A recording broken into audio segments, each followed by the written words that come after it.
Ah, vous êtes là. Vous êtes-vous déjà demandé qu'est-ce que la littérature?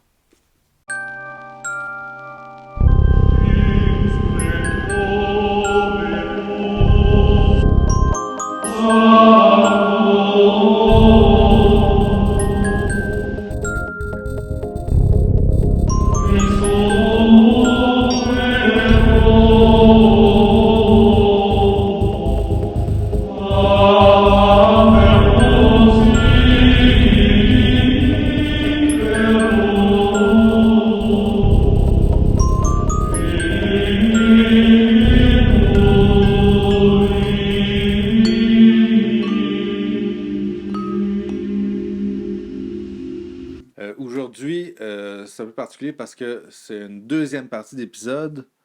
À la base, ça devait être un seul gros épisode, mais il y avait beaucoup trop de contenu.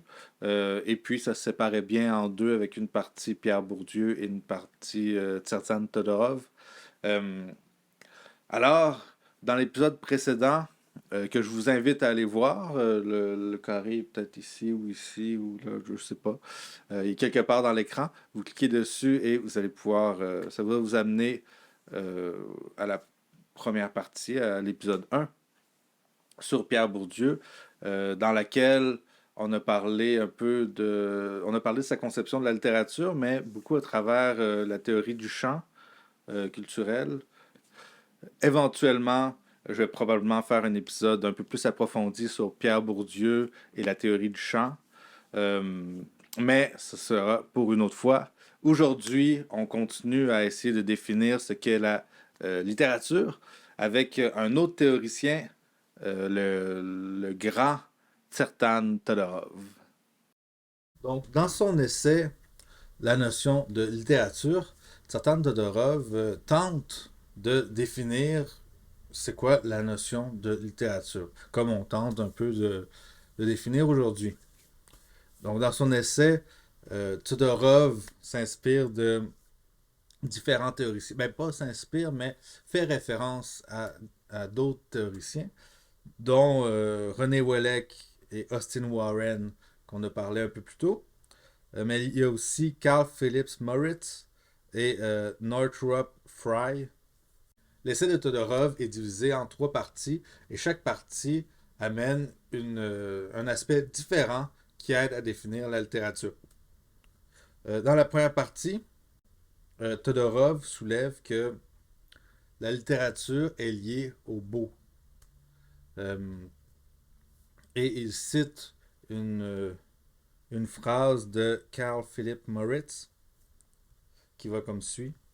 Le beau véritable consiste en ce qu'une chose ne se signifie qu'elle-même, ne se désigne qu'elle-même, ne se contient qu'elle-même, qu'elle est un tout accompli en soi. Donc, la littérature, c'est ce qui est beau, mais c'est ce qui est beau pour être beau. Ça rejoint la notion d'art pour l'art qu'on parlait tantôt. Le premier but doit être d'être beau, et pour que ce soit la littérature, ce but doit se suffire en soi. On peut mettre ça en opposition à la publicité, par exemple. Dans la publicité, il y a de l'écrit. Dans la publicité, ça se veut beau. C'est les slogans publicitaires, par exemple, c'est écrit, ça se veut beau. Et pourtant, le but est de vendre. Le but n'est pas d'être beau pour être beau. Donc, ce n'est pas de la littérature. Euh, Todorov fait aussi référence aux formalistes. C'est un courant théorique qui étudiait la forme littéraire en tant que système. Euh, et donc, ce chez les formalistes, beau égale système, et ce système doit être autotélique. Ce qui veut dire qu'il doit se suffire en lui-même. Son objectif est de se suffire en lui-même. Donc, on revient à l'opposition avec la publicité, par exemple, que l'objectif n'est pas de se suffire en soi, mais c'est de vendre. Une recette de cuisine, l'objectif n'est pas d'être beau pour se suffire en soi, l'objectif est de donner des consignes pour faire une recette. Donc, le premier critère de définition de la littérature est de se suffire en soi euh, et que le beau se suffit en soi. C'est un critère de forme, c'est une attention portée à la forme. Dans la deuxième section, Todorov amène un deuxième critère pour que ce soit littérature, c'est le critère de fictionnalité. Dans le fond, c'est que littérature est fiction. Le but n'est pas de reproduire strictement le réel, ou en tout cas ne devrait pas l'être. À ce propos, Todorov cite Fry.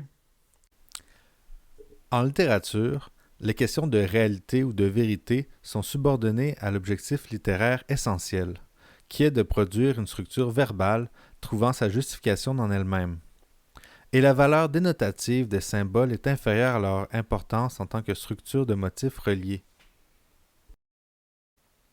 Donc, dans cette citation, on retrouve l'aspect que la littérature n'est pas la réalité. L'objectif de la littérature n'est pas de reproduire la réalité.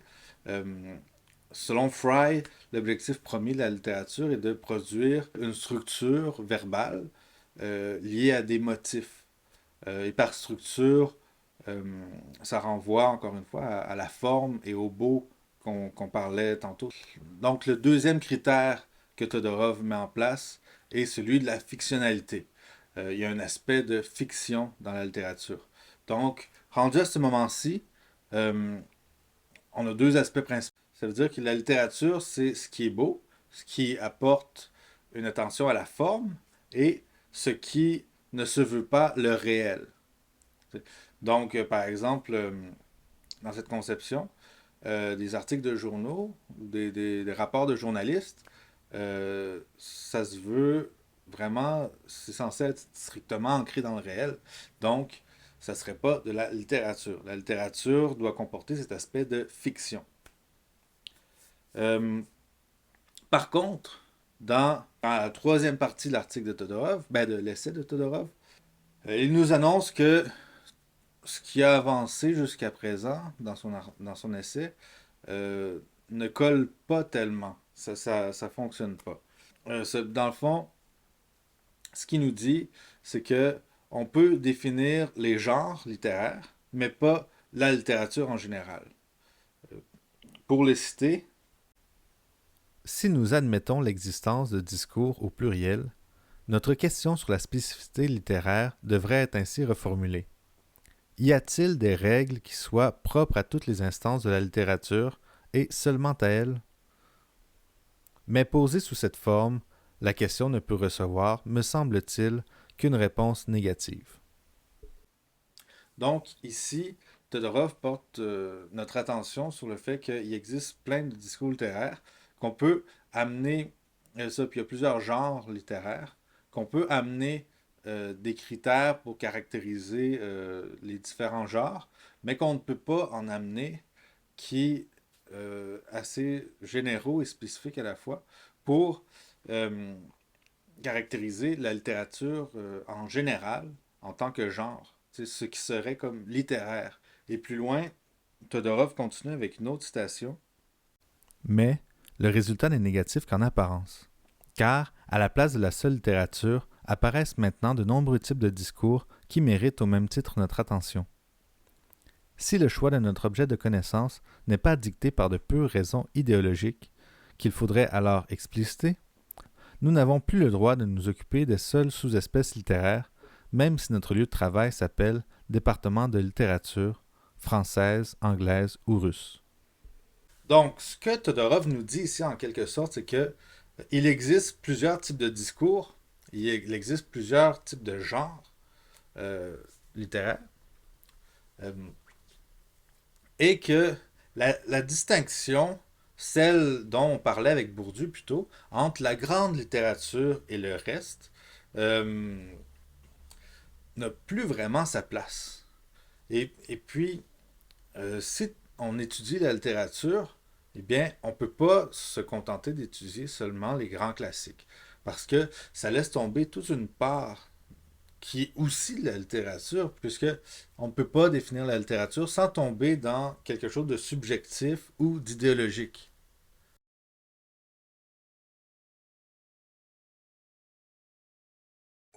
Donc, au final, qu'est-ce que c'est que la littérature? Eh bien, Pour moi, mon opinion personnelle, c'est pas très compliqué, c'est que c'est ce qui s'écrit. En général, c'est ce qui s'écrit. Euh, la première fois que j'ai entendu cette conception-là, c'était quand j'étais au cégep. Ma première prof de littérature au cégep, donc en 601, si je me trompe pas, euh, elle nous avait dit que la définition de la littérature, c'est très simple, c'est que c'était tout ce qui s'écrivait, puis c'est ça. Euh, Moi et cette prof-là, on s'entendait pas nécessairement sur qu'est-ce qui était intéressant à étudier en littérature, mais on s'entend sur la définition générale de la chose. Et puis, comme dans la vision de Todorov, si on se met à mettre d'autres critères, on tombe automatiquement dans quelque chose soit d'idéologique, qui va hiérarchiser les genres, ou quelque chose d'élitiste qui va encore hiérarchiser un genre plus qu'un autre. Euh, Même que dans les études littéraires et culturelles, on peut élargir plus large que seulement tout ce qui s'écrit parce que euh, on va appliquer une approche littéraire à d'autres formes d'art. Comme par exemple dans mon bac en études littéraires à l'UQAM, j'ai eu au moins deux, trois cours de cinéma. Et puis ça m'arrivait dans d'autres cours qu'on parle un peu de cinéma aussi. Puis on a fait de l'analyse cinématographique. Ça se peut que j'en parle éventuellement sur la chaîne. Et aussi en sociocritique, certains chercheurs vont s'intéresser au discours social, ce qui est ce qui peut, ce qui peut être, qui n'est pas nécessairement, mais ce qui peut être, entre autres, tout ce qui se dit dans la société. Fait que ça peut être comment parlent certains journalistes pour le discours journalistique, ça peut être. Mais ça dépasse seulement ce qui s'écrit. Euh, voilà, ça rentre dans la communication, en fait. La littérature et les communications sont des domaines très proches. Autant en littérature qu'en communication, on va s'intéresser au discours, puis on va s'intéresser au narratif. Euh, c'est donc des domaines très proches. Donc, ça fait le tour un peu de ce que je voulais aborder avec vous lors de nos deux premières vidéos. N'oubliez pas de mettre un bouton j'aime en dessous du vidéo, de vous abonner à la chaîne pour être informé de tout ce qui se passe et pour être informé des prochaines sorties de vidéos. Je vise environ un rythme de un à deux vidéos de littérature par mois, puisque pour plein de raisons. Dites-moi dans les commentaires ce que vous avez pensé, si vous êtes d'accord ou pas avec ma conception de la littérature, si vous en avez d'autres, si vous avez d'autres intellectuels ou d'autres chercheurs que vous trouvez intéressants, qui ont une pensée là-dessus. Je suis toujours intéressé à apprendre et à découvrir des nouveaux théoriciens. Dites-moi si ça vous a été utile d'une quelconque façon. Moi, ça m'intéresse de savoir c'est quoi l'impact qu'ont mes vidéos, si ça peut vous éclairer ou si vous trouvez ça intéressant ou pas. Aussi, si vous voulez contribuer à faire la chaîne, partagez-la, envoyez-la à vos amis.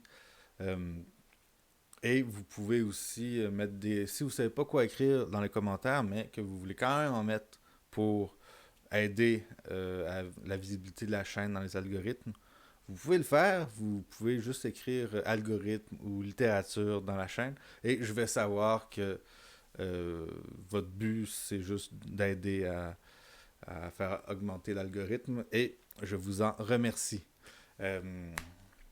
Donc voilà, c'est tout pour aujourd'hui. Merci beaucoup encore une fois et on se voit bientôt.